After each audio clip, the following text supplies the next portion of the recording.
Why does Uranus spin on its side? Most planets spin like tops. But Uranus is different. Instead of spinning mostly upright, Uranus spins almost completely on its side. That is one of the strangest things in our solar system.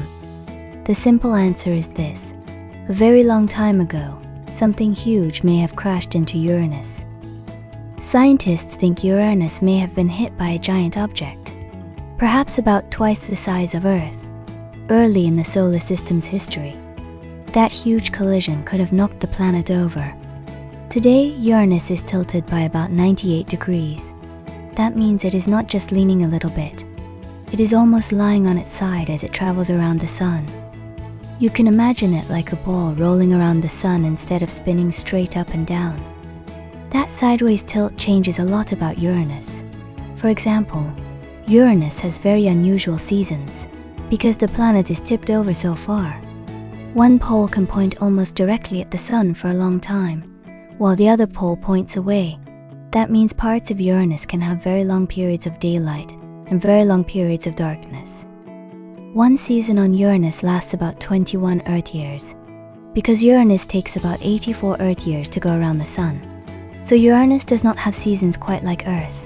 Its seasons are much more extreme and much longer. Now here's something interesting. Scientists are still studying exactly what tipped Uranus over. A giant collision is one strong idea, but some researchers have also suggested that more than one impact may have helped shape Uranus's tilt. So the full story is still being explored, but what we do know is that Uranus really is unusual. It is the only planet that spins in such an extreme sideways way. NASA's fact sheet describes Uranus as rotating at a nearly 90-degree angle from the plane of its orbit. So when someone asks, why does Uranus spin on its side? You can say, Uranus spins on its side because scientists think a giant object crashed into it long ago and knocked it over. That is what makes Uranus one of the strange and most interesting planets in space. Pretty amazing, right? See you next time. It's always wide time.